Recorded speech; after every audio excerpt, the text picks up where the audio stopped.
Okay, let's jump into the lesson. One more thing, just by way of announcement. Harvest Party reminders. If you haven't registered for the Harvest Party, please do. You can sign up out there on the table or online. If you're going to enter the chili contest, you need to drop off your crock pot between 5 and 6:15 p.m. And I don't think we're having plug-ins, right? No, not during. No. No, so bring your chili hot, okay? And we're going to start at 6:30, and don't forget to sign up on the board for the chili contest. And I understand if you don't want to sign up and you're scared of me, so that just kind of comes with it. So anyway, okay, let's turn with me to page 40. Is where we're at tonight as we start on advancement, and the advancement has 4 events. Exiting Egypt. Thank you, ma'am. Wandering in the wilderness, conquering Canaan, and Jewish judges are the 4 events during this advancement period.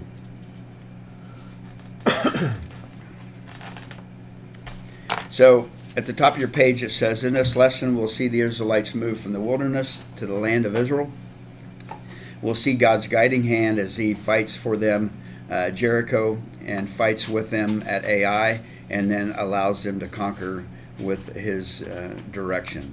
And so wilderness wandering, there's 7 complaints that people complain about, and I'll just give you the scripture references to these as well. But 7 times, 7 different kind of complaints they complain about when they're in the wilderness. The first one is hardships en route. They just thought it was just too difficult. And that comes from chapter 11 of Numbers, verses 1 to 3. And it says, now the people complained about their hardships in the hearing of the Lord, and we heard them, his anger was aroused. Then fire from the Lord burned among them and consumed some of the outskirts of the camp. And the people cried out to Moses. He prayed to the Lord, and the fire died down. So that place was called Taberah, because fire from the Lord had burned among them. And Taberah just means burning in Hebrew. So hardships en route was the first complaint. The second complaint was the food. And I would be one complaining at this one. I mean, manna, morning, and well, hey honey, what's for supper? Manna. What's for breakfast? Manna. I mean, I suppose they had manna everywhere you could have it. But the rabble, this is Numbers 11, 4 to 6. The rabble with them began to crave other food. Again, the Israelites started wailing and said, if only we had meat to eat. We remember the fish we ate in Egypt at no cost. Also cucumbers, melons, leeks, onions, and garlic. But now we've lost our appetite. We never see anything but this manna. I'd have to disagree with them. I'd rather have that be free than be in slavery Yeah, and get I would whatever agree. I want. I would agree. And manna is like the perfect food too, What is that? I would, huh? What is manna? Manna, I don't know. I don't think anybody knows. But the name manna in Hebrews means, what is this? What is it? Oh. It grew on the ground in the morning. It's kind of frosty, like a cracker maybe. I don't know. There's actually some places in the world that have something like that grow on the ground now. I've read that before, but I don't know if it was the same thing as manna. But is it like a fungi or something? I don't know. And the interesting thing about it was, they could Monday through Friday, they could collect it, but they couldn't collect more than one day, or it got maggots in it. But on Friday before the Sabbath, they could collect 2 days and it would stay good. But the Bible tells us 3 other days they collect it and it would go bad if they collected too much. So they had to trust God literally every day for the food. So the food. The third thing was the giants. And that comes from Numbers 13, 33. It says, we saw the Nephilim there, the descendants of Anak coming up from the Nephilim, and we seemed like grasshoppers in their eyes, and we looked the same to them. So that was a complaint. The fourth thing they complained about was leadership. That comes from Numbers 16:3. It says, they came as a group to oppose Moses and Aaron and said to them, "You've gone too far. The whole community is holy, every one of them, and the Lord is with them. Why then do you set yourselves apart above the Lord's assembly?" So, and then number 5 was divine judgments. And that comes in chapter 16, verse 41. This was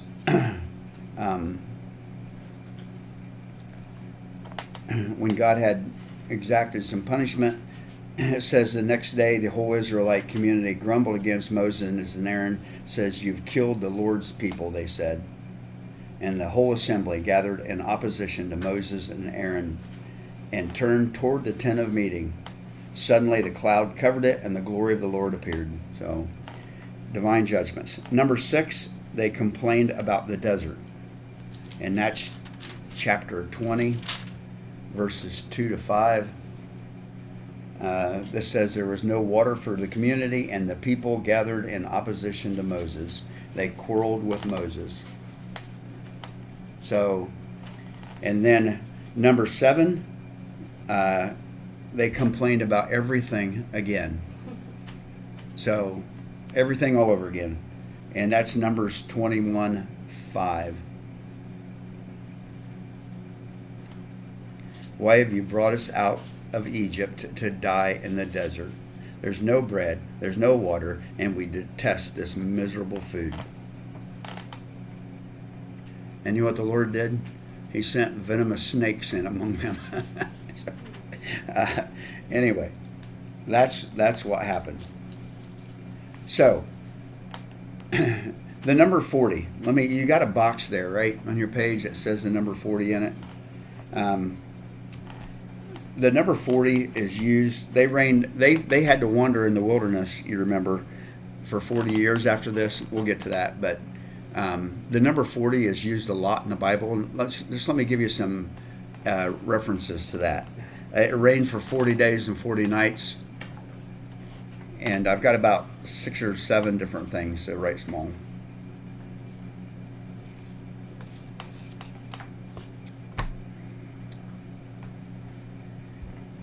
Jesus was tempted for 40 days.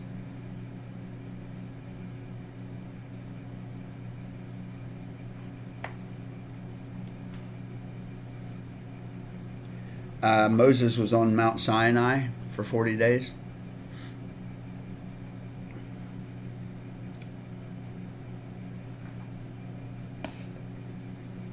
Remember that Saul, David, and Solomon each reigned for 40 years apiece?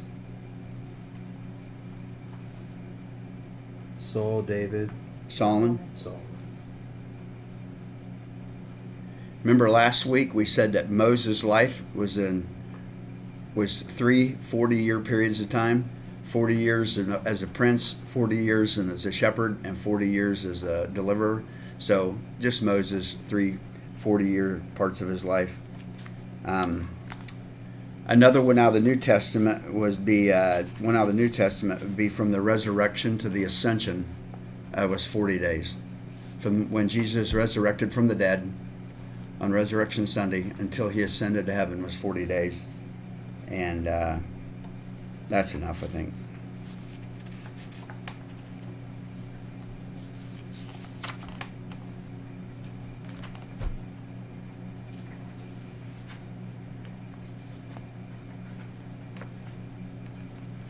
What was it with Moses? 3 40-year. Yeah, what were the 3 things? His prince and shepherd and then deliverer.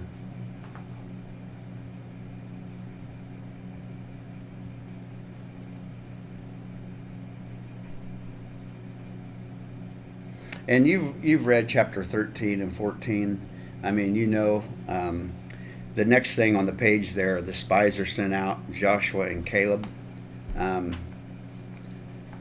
And when you get to chapter 13, the Lord says, "Send some men to explore the land of Canaan, which I'm giving you."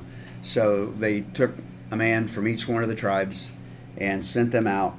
And then when you get down to verse 26 of chapter 13, it says they came back to Moses and Aaron and the whole Israelite community, and they gave Moses an account, verse 27, and he talked about all that's flowing with milk and honey, you know, a phrase they use, that there's a lot of abundance, a lot of crops, a lot of great things. But the people that lived there were powerful, and then in verse 30 it says, Caleb silenced the people before Moses and said, "We should go up and take possession of land, for we certainly can do it." But the men who had gone up with him, "We can't attack these people. They're stronger than we are, and they are spreading among Israel a bad report about what they had explored." And anyway, they convinced the people to stand up and say, you know, the people rebel in chapter 14 and makes God angry, and so now they got to be in the wilderness for 40 years. So very much certainly a grumbling of the community, and I mean, you know, they just come out of Egypt, right? Not too long before this, and seen all the miracles. Pharaoh's army was completely destroyed, and now they don't think they can stand up to these giants in the land. And so Caleb and Joshua are very godly men. They are the only two out of the 12 tribes, so they are very very good men. They trust God, they believe in God, they encourage the people to go do it, but they are outnumbered. And I mean, I just read to you kind of the report. So any thoughts on that? I have a question. When they listed the tribes back in 13:8, they don't call him Joshua in King James. Where's that Do you at? know anything on that one? 13 verse 8. It says the tribe of Ephraim is Moshe, and then later on they call him Joshua. Is there anything on the name change or? Hosea, son of Nun. Yeah, I'd have to look into that. I didn't know if there was just a spelling error, if there was like a name change thing that was going through it. I don't know. I'd have to look into that, actually. I don't have any kind of study Bible. Mine doesn't say anything about it, but I know that he is the son of Nun. I mean, I've read that other places.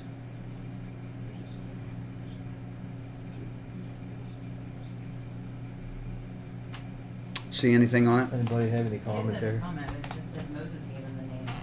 Okay. It says Moses gave the name Joshua. It is added that first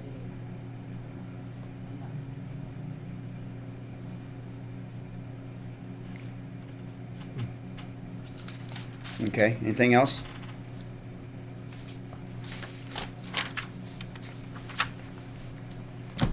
Okay, 40 years of wandering. This was a long period of time that they had to wander. Very difficult time.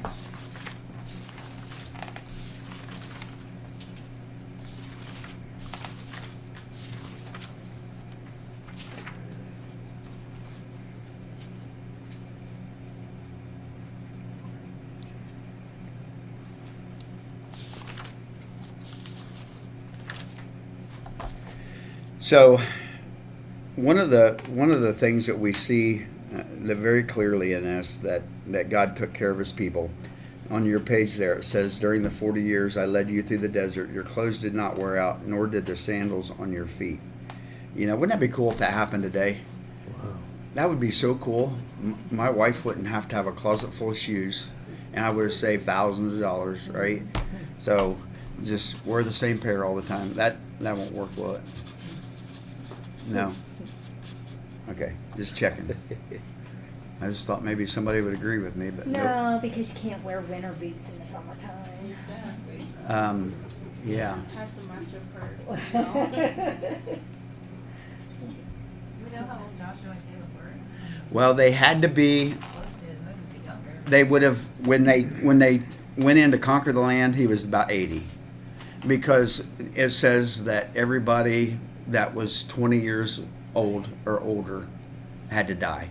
So basically, when they get to the promised land and they actually enter it under Joshua's command, it's really a young nation. I mean, it's a very young nation. There isn't anybody over 60. The oldest would be 60, except for Joshua and Caleb. So it's a pretty young nation, when you think about it. So God took care of them. Shoes and clothes did not wear out. That's what you can put there. Food, it was provided. We talked about that. It's called manna. The weather, it says in Deuteronomy that in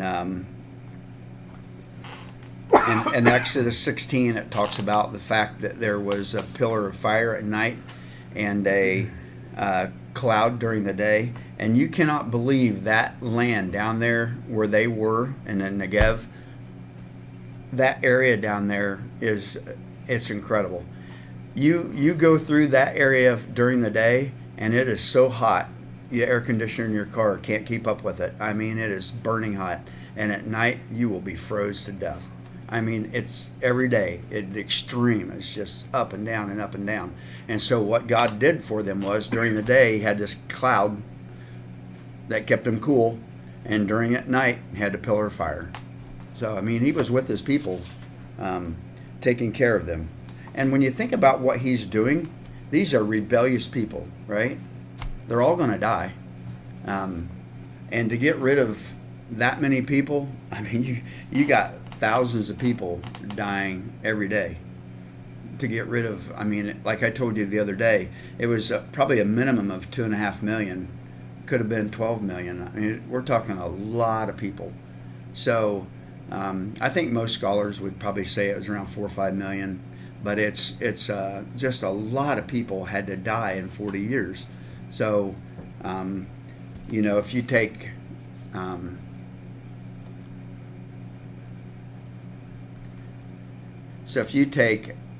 let's just say it was 2.5 million people. Well, how many? 40 times 365 is 14,600. So 2.5 million divided by 14,600. 171 people got to die every day. Just if there's 2.5 million people.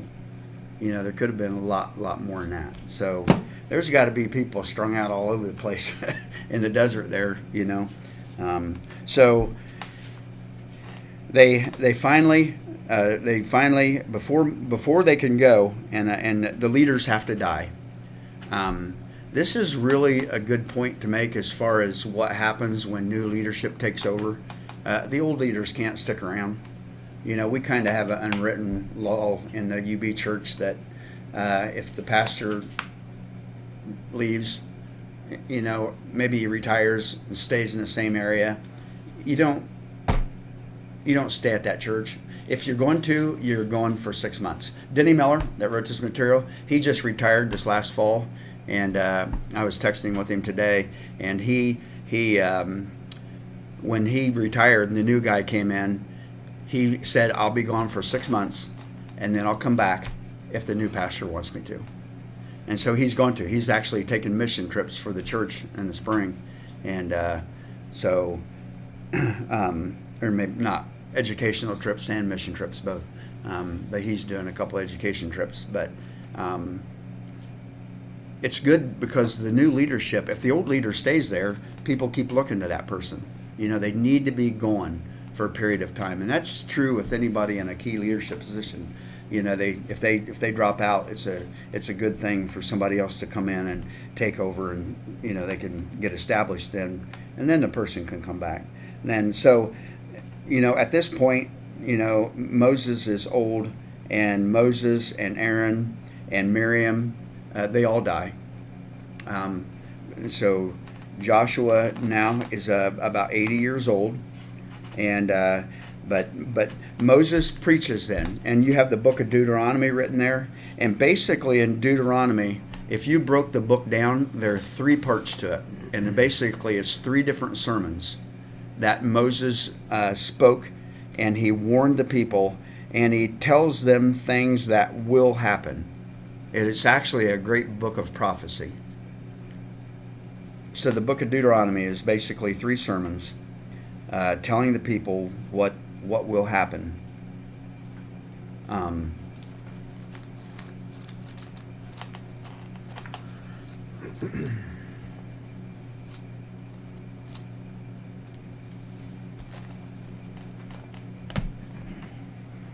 So you get a new leader, and Joshua's about 80, and like I said, he was one of those 12 spies that spied out the land.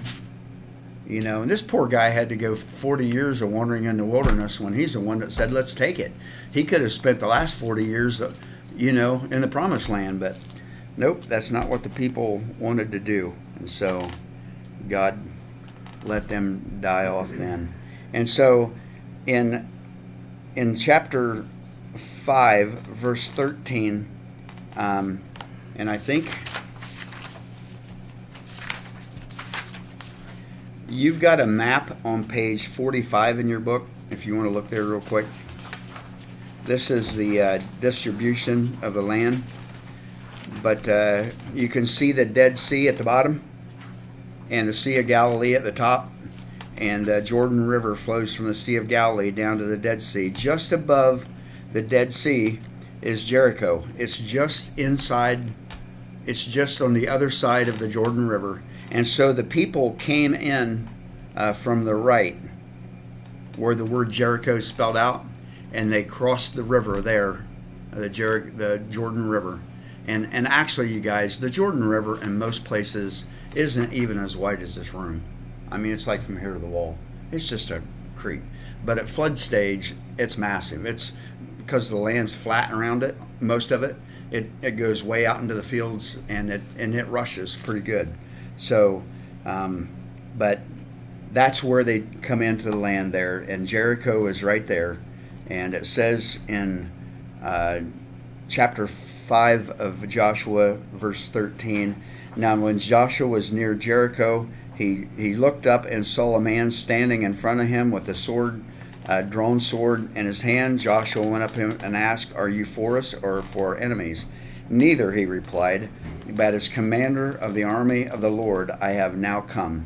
And Joshua fell face down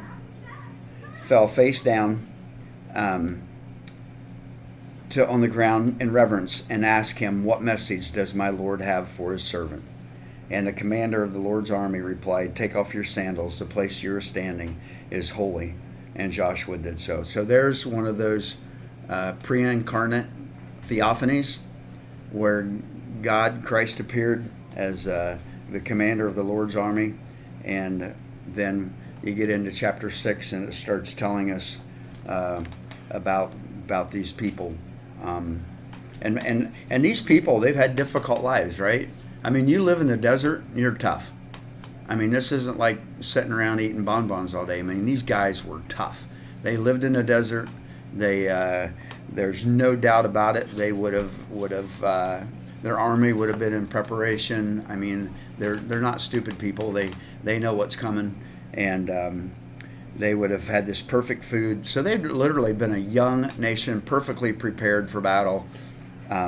So God asked them to do 3 things before they enter into Canaan. Number 1 was circumcise the males. This has to do with God identifying with God. Remember, we talked about the 3 things that God asked the people: identify with me, obey me, and worship me. Those are the 3 things. Number 2, they needed to celebrate the Passover. Celebrate the Passover.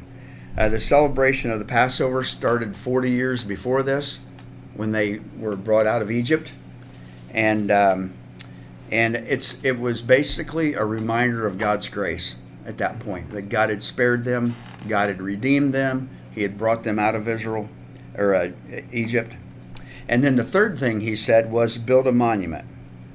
So the 12 stones were placed by the leaders of the 12 tribes to worship God. And it's also important to see that all 12 of these tribes were in agreement. And they worship God, and they're going to conquer the promised land. And the point of that is now they're all in unison, right? Caleb and Joshua wanted to do it 40 years ago, and the other 10 tribes did not. Now they all want to do it. So they're in unison to do this. And that was the stones from the bottom of the Jordan. Yeah. Yep. And they also put stones back in the river before the water, right? I don't know. I'd have to think about that for a minute. Okay. So I was reading that. I was trying to.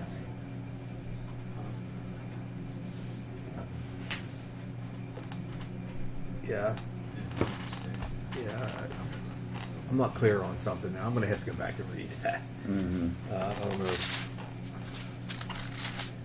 Do you have it there? Well, Or you don't want to. We yeah. don't need to. We don't want to burn a bunch of time. Because they talked about when they crossed over, they took the 12 stones. Was it 12 stones from Yeah, the uh-huh. bottom of the riverbed and built the monument from those stones? But then didn't they put Yeah, I some think in the that's- middle of the riverbed? yeah, I think they also? did. I'm not. Yeah, I'd have to find that now. Yeah. I hadn't remembered that part of it, but I read that. Okay, we'll look into that. So on page 42, the questions is asked, how can God allow all of this suffering? And I've had people ask me that before. Thought I had another. I've had people ask me that before. How could a loving God allow all kinds of bloodshed? I mean, why does God allow all kinds of suffering? And people wonder that in the world today a lot, actually. You know, when something happens to somebody that's young and innocent, and you think, why would God allow that to happen? You know, it's kind of hard to understand all of that, and I'm not saying we can, but just let me give you some thoughts here. Number one, God holds in his hands the fate of all people. Of all people. And then here's another sentence you can add to that. He has the right to make decisions on our lives at any time. God has the right at any point to say, today's the day you die.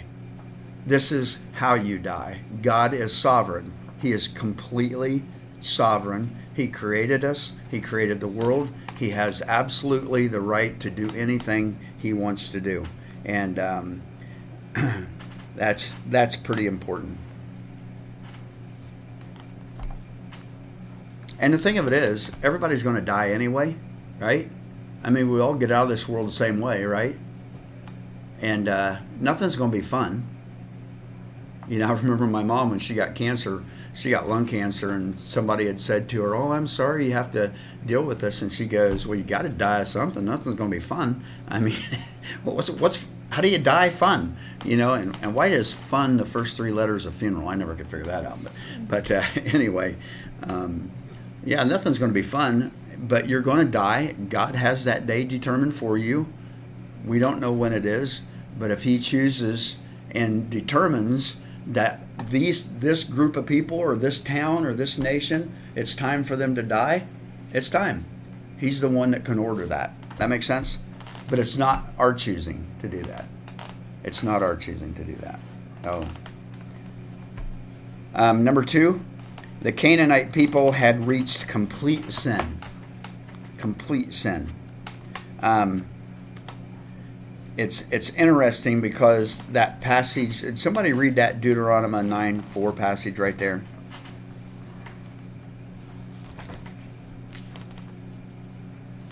After the Lord your God has driven them out before you, do not say to yourself, the Lord has brought me here to take possession of this land because of my righteousness. No, it is on account of the wickedness of these nations that the Lord is going to drive them out before you.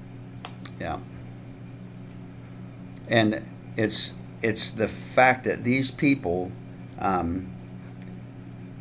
you know, and we saw that in the story a lot, you know, where, you know, is there just, if there's 20 people, you save the city, you know, and if there's only 10 people, you save the city. And we see it in other places in the Bible too. If you remember the story of Jonah, he gets in the boat, heads, you know, the opposite direction, finally goes to Nineveh, and he goes through the town telling the people to repent. What do?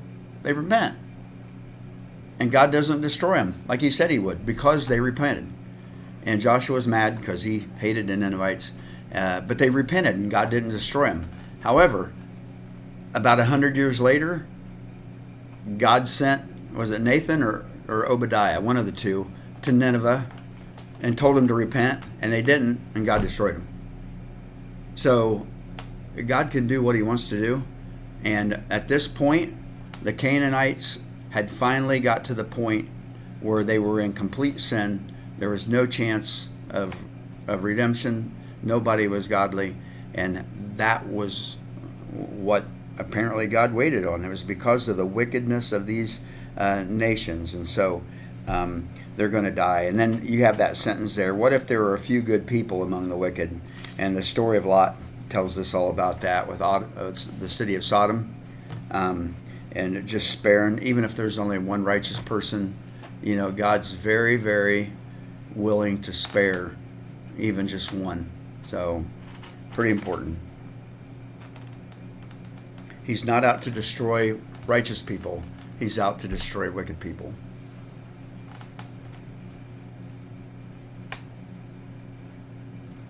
And honestly, when God destroys wicked people, it's better for everybody else, right? I mean, if somebody is wicked and God turns them over to a depraved mind and they're going to be wicked, if he takes them out, it's better for everybody, because wickedness only spreads, you know, like cancer. So, and then God had to be patient, and this is where this kind of comes to fulfillment. He had waited 400 years. Genesis 15:16 says, "In the 4th generation, your descendants will come back here, for the sin of the Amorites has not yet reached its full measure." God did not destroy them until, and so the Israelites were in bondage for 400 years, waiting on these people to get to the point to where they were bad enough that God was ready to destroy them. Isn't that amazing? It's just, that just blows me away how they had to be to that point. And it's so hard to know the grand scheme of that, because like we talked about a week ago, you know, you got all these generations of people in Israel they grow up and die, and they're all in slavery. You know, my dad, my granddad, my great-great-granddad, my great-great-great-granddad, they were all slaves their whole lives, and they all died in slavery during that 400 and some year period of time. But the reason God waited was because the Canaanites weren't completely evil.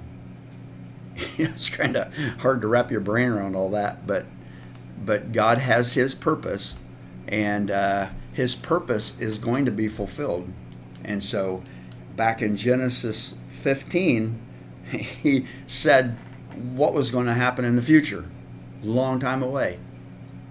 And when he says it, it's going to happen. So, any thoughts?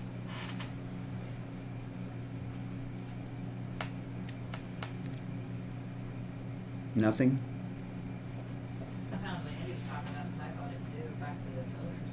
Joshua, chapter 4, verse 9, says Joshua put 12 stones back in where the priests were standing. Say that last part again. He put the 12 stones in the midst of Jordan, the place where the feet of the priests, which bear the Ark of the Covenant, stood. And they're there unto this day. Where's that at? Verse 9. 4. 4:9. Yeah. Joshua 4. So it was both. Because I was thinking the same. So it was I read Joshua it, that but- went back and did it Right. himself. He put 12 stones back in the middle of the Jordan, where the feet of the Where the priests stood. priests had stood. Yeah. Thank you. Just thought that was interesting. never picked up on that before. No, I was thinking of the Exodus before too.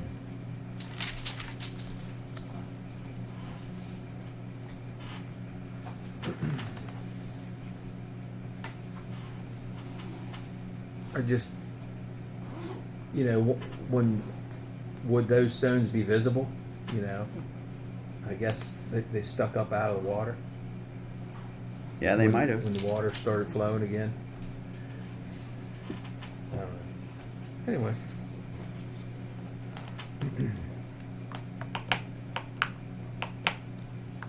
Well, Joshua was made a great leader that day. Well, number 4 on page 42 is Israel would receive the same punishment if they acted the same way.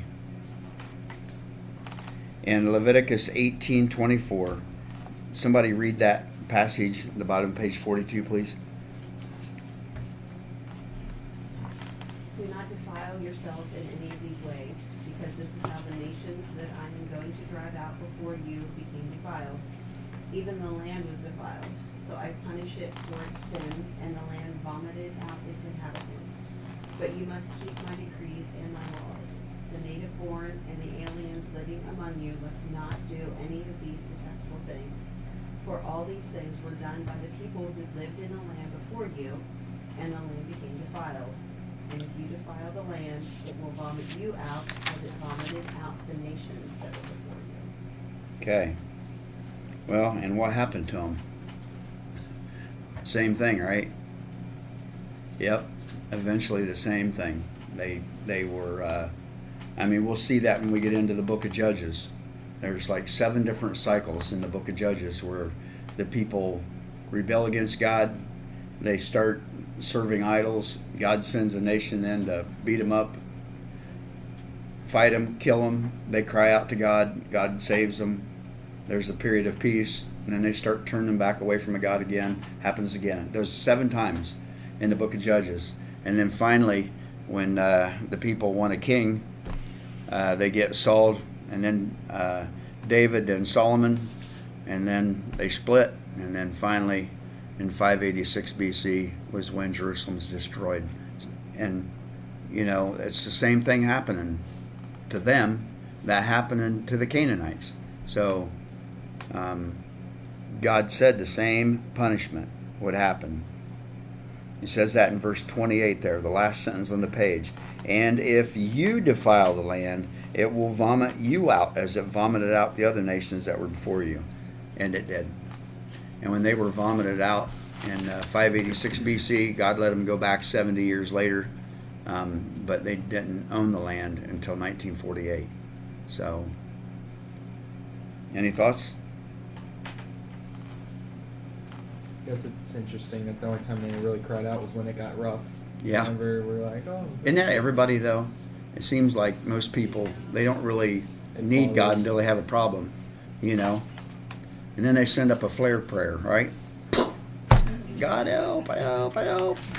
Isn't that what happens? And most of the nation of Israel now, if I understand from what I have read and heard you talk about, they're secular Yeah. and completely away from God. Yep. A lot of them aren't even believers. No, Or a lot of the Israelites are not involved in religion. much of the nation Yeah. is turned. Most Israelites don't go to church anywhere at all. They'll observe some of the Sabbath laws, but most of the Jewish religious communities are really odd. I mean, they're the guys that have the long sideburns, and they stand up in front of the Wailing Wall and just go back and forth just for hours. And they go through all these rituals. They dress alike, and they're all a whole bunch of different groups, and they all run their own thing, and they're all a lot like the Pharisees, very self-righteous. Just they have this underlying current that all people have, all over the United States today. I am so convinced of this, that almost all people that go to church in the United States today, in evangelical Christian churches, think they can work their way to heaven. They think if they're good enough, God will let them in. They think if they're good enough. It doesn't, they don't know God at all. Don't care to know Him. There's no priority in their life. And the Jewish people are like that. They think if they just go through these rules and regulations that they'll get in. I see it all the time. We had a funeral here not too awful long ago, and the guy that died the first time he was in the church was in the casket. It's like, that's not going to count, right? Time is not going to count. So, anyway, good point. All right, page 43. The conditions in Canaan. And it says there, cities built on tells. Okay, that's what I was showing you there at the beginning.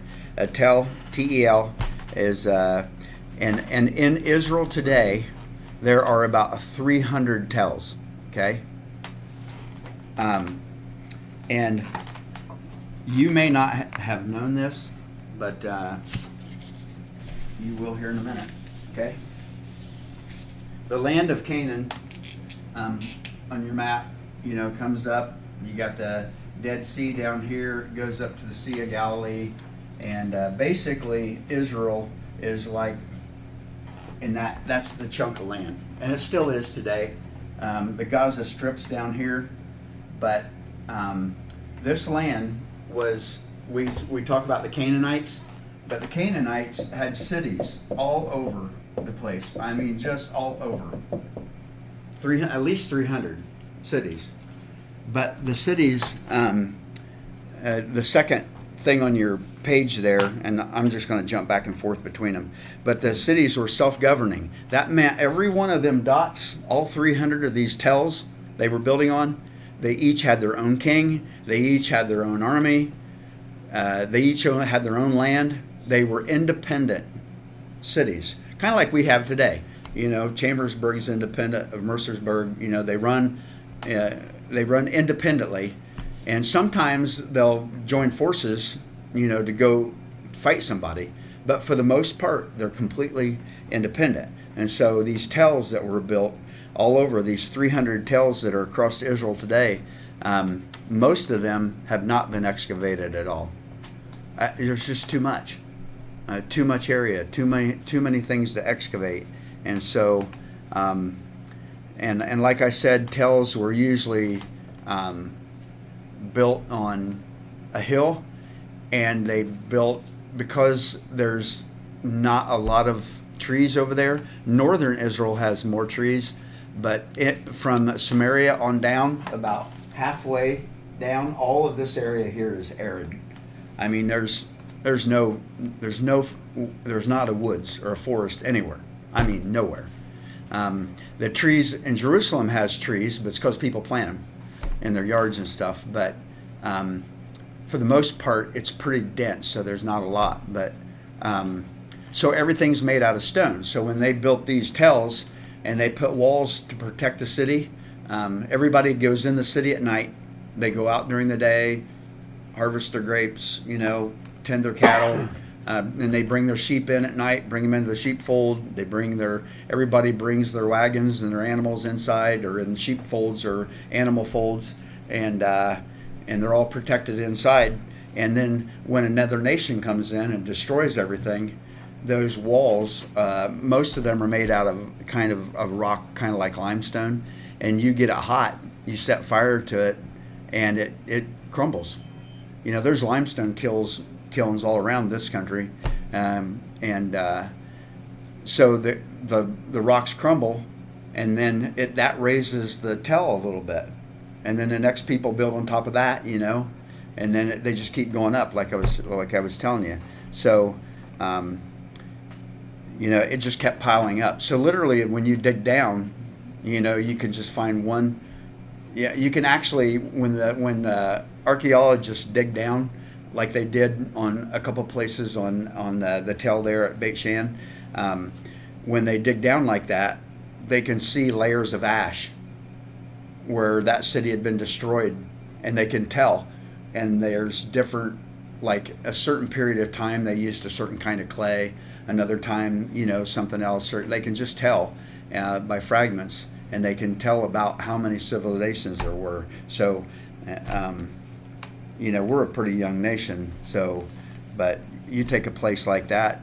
The first time I was in Jericho, you could see literally the top of an arch down in the ground, about 10 feet down, was the top of some kind of an old doorway.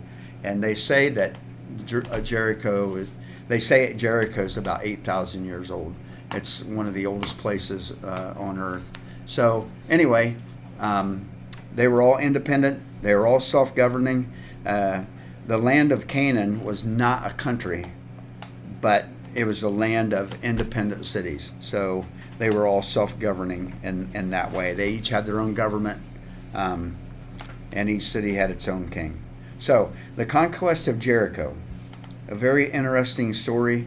There's very strict instructions for the conquest of Jericho. He asked the people to march around the city once a day for 6 days. And you got to remember, these people have a reputation. It's been 40 years, but they still know they destroyed Egypt. Nobody destroys Egypt. I mean, they come out of Egypt, destroyed Egypt's army. You think about it. If something happened 40 years ago now, and you were there and you witnessed it, that's something that you're not going to forget. Now these people are on the move again, coming in, and they're circling the city. You can imagine the people inside would be scared to death. They know what's coming, right? So they circle the city 6 times, 6 days, 1 times, and then on the 7th day, they march around the city 7 times. The 7th day. Actually, I think it's a cartoon by Hanna-Barbera has a little video that shows the people marching around it, and then they blow the trumpets and the walls all fall down. And anyway, that was God's instructions. So, God's victory on your page there. Here's what you can write down. We're told that the city, that this conquest is God's victory. The people didn't do this. God did, right? They followed his instructions. They went around the city 7 times. They stopped, and the walls fell down, and everybody went straight in from where they were. Just fell down. So God gave them the first city, and that's how this whole thing goes. And God often works this way. He shows us his power first, and then he helps us, and then he sends us, which is an amazing teaching tool, right? I'm sure you've heard this many times. What you say is, watch what I do, now help me do it, and then I'll watch you do it.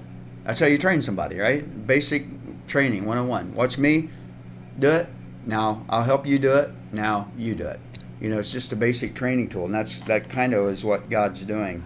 And so the story of Achan is an interesting story, and the story of Achan is where Achan and his family, and don't think this is just Achan's sin. This is not one man's sin. It's his whole family are a part of this, okay? So they were told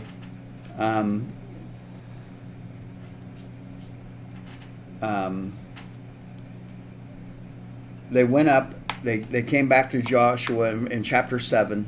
They returned they went up to Ai, and they came back, and he says, send up men to take hold of it.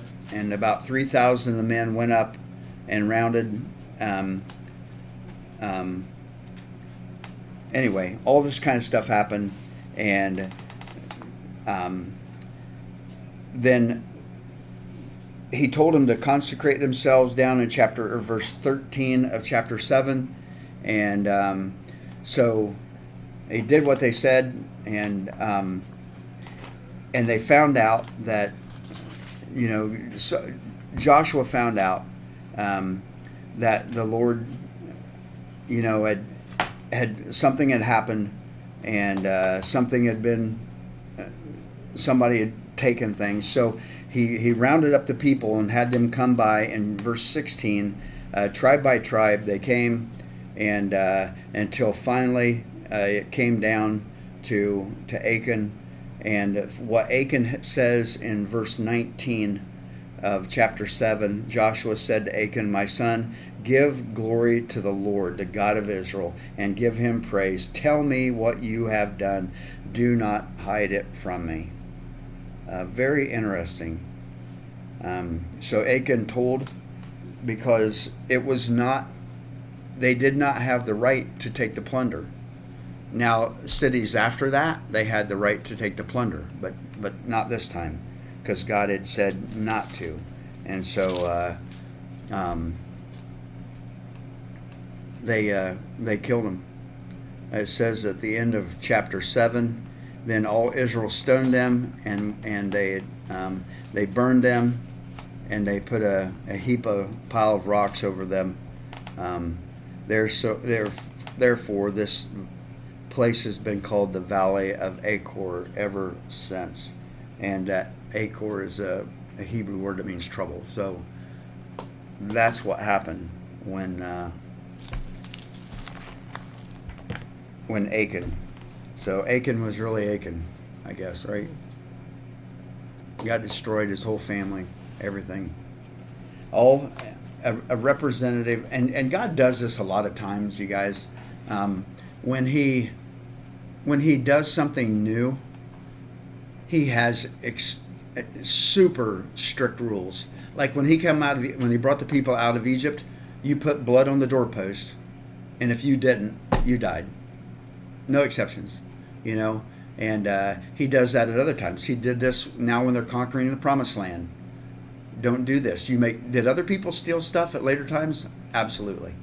You know. Then when you get to the New Testament, and the Holy Spirit comes, and everybody's given land. Remember, Sapphira? What is it? Man, my mind's blank. Husband and wife. Huh? Husband and wife. They said they gave all the money from their land, but they kept part of it. And he came in, and Peter says, "What have you done?" And he said, "Look, here's the men that's going to bury you." And he dropped it. God killed him. And then his wife came in, and he asked him the same thing and said, "These are the men that just buried your husband. You're going to join him." She died. Now, did people steal from God after that? Sure they did, and they didn't die. But there are specific times, and it seems like when God starts something new, his rules are unquestionably strict, and then other times he's more lenient. So that's kind of what happened there. So when God asked, for nobody to take anything from Jericho, that was God's city. He destroyed that. So, any thoughts?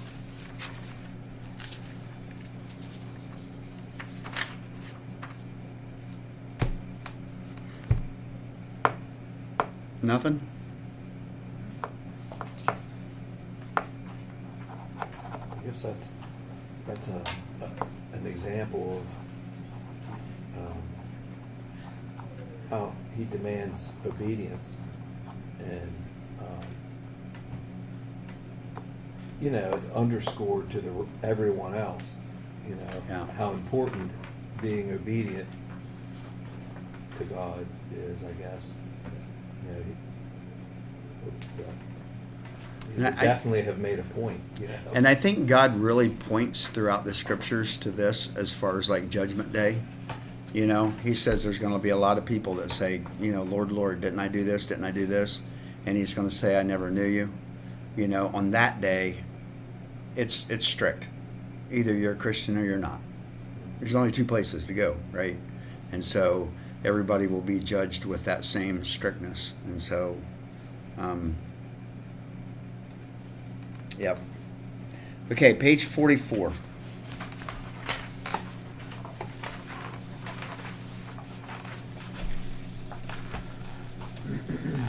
Okay, you got the land of Israel, right?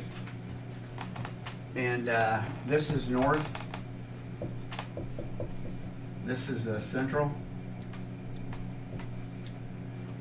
which would be in here, and then this is south. And by the way, Jerusalem's about right here. Jericho is about right there. It's actually 23 miles from Jerusalem to Jericho. It's about 3,000 feet down. It's a drop.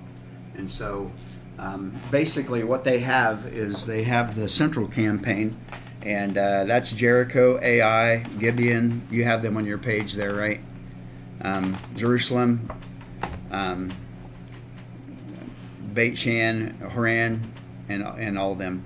And then you have the southern campaign, which is down here, which is the south around the Dead Sea and Jerusalem. And by the way, this whole area down here is called Judah. Basically this area, because Judah is the tribe that Jesus descended from, and Judah is the area of Jerusalem. Bethlehem is like 6 miles outside of Jerusalem, so that's the center. Ai and Bethel are up here in the central campaign, and then you have the northern campaign at the top. So you have the central campaign, the southern campaign, and the northern campaign. And God gives them this land little by little. This was not a quick, I mean, they just didn't go in and wipe this out in a day. They went over a period of time. I mean, it just wasn't months. I mean, this was years went by. And nobody knows for sure, but probably about 7 years is what they think that this would have happened. And we're on your page there, it says little by little. And it says, and there's 2 references there in your book. Why did God give it to him so slowly? Well, Exodus 23:30 says, little by little I will drive them out before you until you have increased enough to take possession of the land. So they got to have enough people to take control of the land.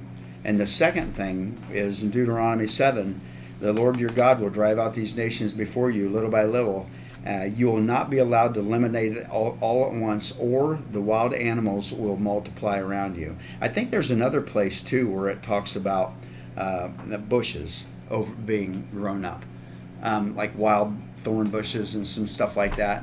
And you know what it's like. You can't hardly keep all the weeds out of your yard, right? Let alone keeping everything under control for a whole country. I mean, wild animals would come in and take control and do damage, and so it's just God's way of saying, you can't handle all this at once.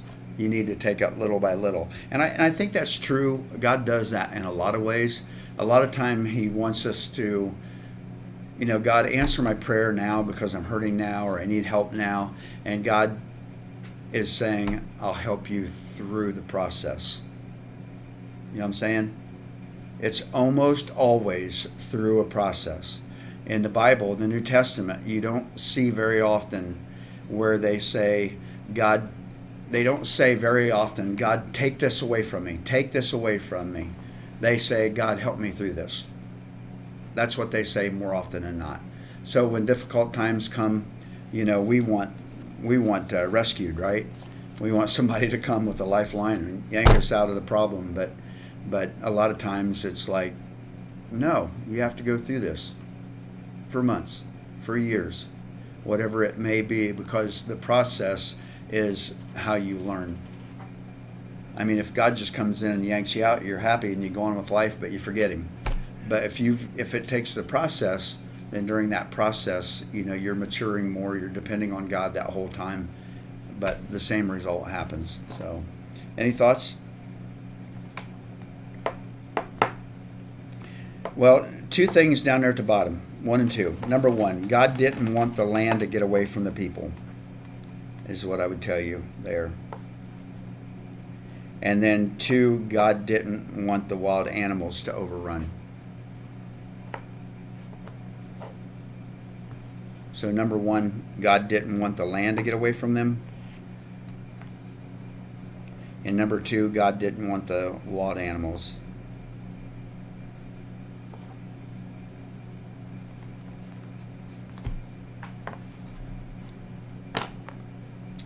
And once the land, once they had their land, and that would be on the next page, on 45, if you want to look back at that again. You can see the tribes there on page 45. And by the way, just to give you an idea of how big it is, Israel is about 1/6 the size of Pennsylvania. It's not that big. It's about 1/6 the size of Pennsylvania. So when you're thinking about it, you know, you could literally take Pennsylvania across the state and slice it into 6 pieces, because it's kind of like tall and narrow, you know, and so it's just amazing. That little hunk of land is what's been fought over for, you know, millennial now, and nobody can conquer them at all. So, all right, once they had their land, it was divided into 12 tribal areas. 12 tribal areas. And we could talk about this for a long time. If you look on page 45, you'll see Dan, where Dan is, over by the Mediterranean Sea. Small tribe, that's where the area of the Gaza Strip is. Dan, that tribe of Dan, actually disobeyed God, and they went clear up north above Naphtali. And today, if you go to Israel, you can go clear up north to where the major springs are. The town of Caesarea Philippi is up there, and there's this massive cave where god Pan was worshipped, and there's water coming out of the ground. I mean, it is a huge amount of water. That water is wider than our gymnasium and that deep, flowing out of the mountain. It's a massive amount, and it's one tributary to the Jordan River.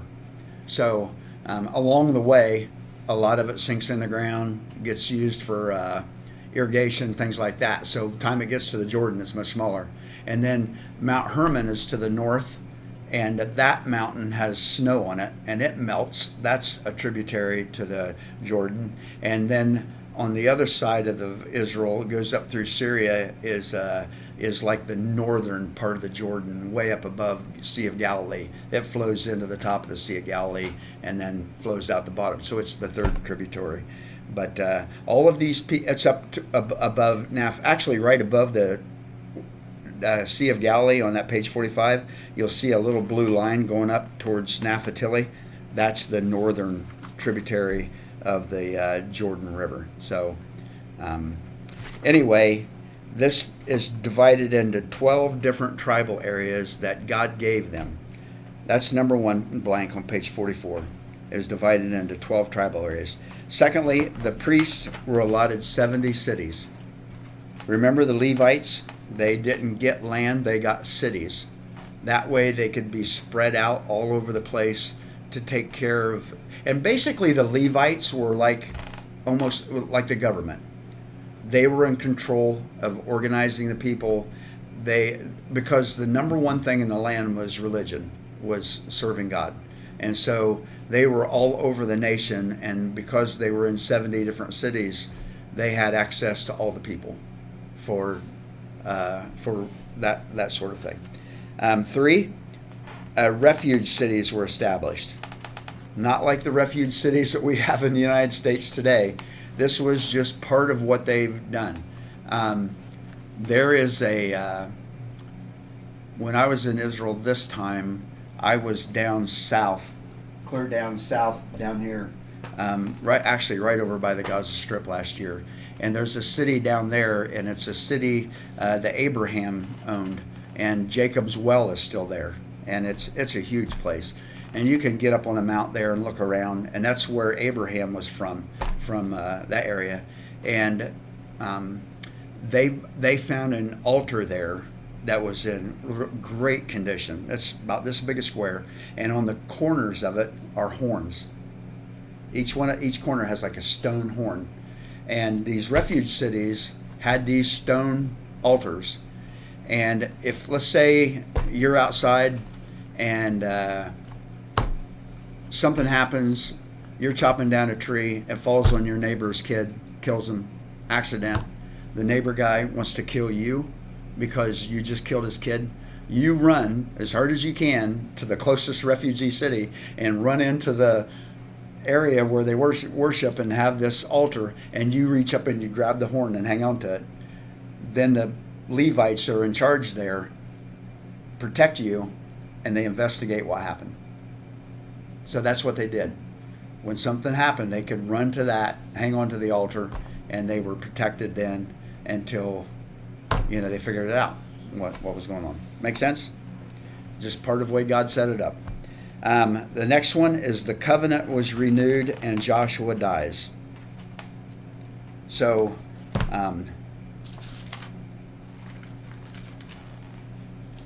this covenant that God gave Abraham back in Genesis 12 is now renewed before the people, and that starts in chapter 24. It's at the area of Shechem.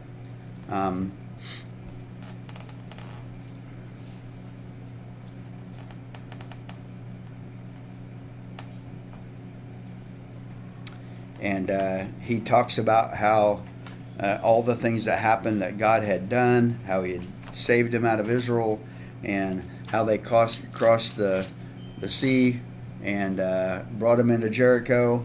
And, God fought for them. And now he's telling them, this is what God has said. And the people down in verse 16 say, "Far be it from us to forsake the Lord and serve other gods." And so they are committed, and Joshua,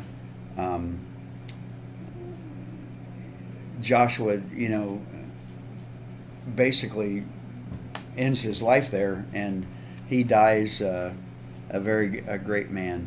So, and it says in verse 31, a very important verse in Joshua 24, it says, "Israel served the Lord throughout the lifetime of Joshua and the elders who outlived him, who had experienced everything the Lord had done for Israel.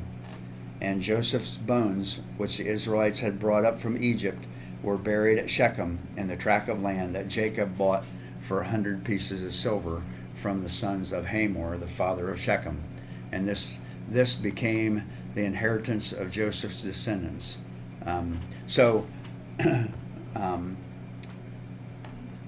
Joshua, died a good man, and so the covenant was renewed again, and Joshua dies. And then the last blank is the period of Judges begins. And if you flip from Joshua 24, the next page is the book of Judges. And the book of Judges is what we will get into next time.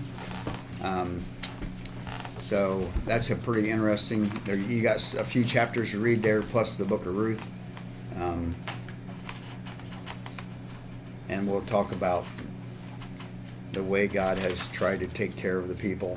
We'll talk about the spiraling down of the people and all of the judges. And then we talk about Samuel, because he's the last judge and the first prophet. So, any thoughts?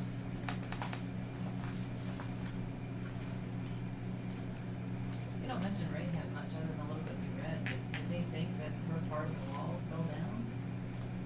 I think she was protected. Must not have. Yeah. Yeah, he protected, and she's in the lineage in Matthew, the lineage of Christ. So, very wonderful. Good point.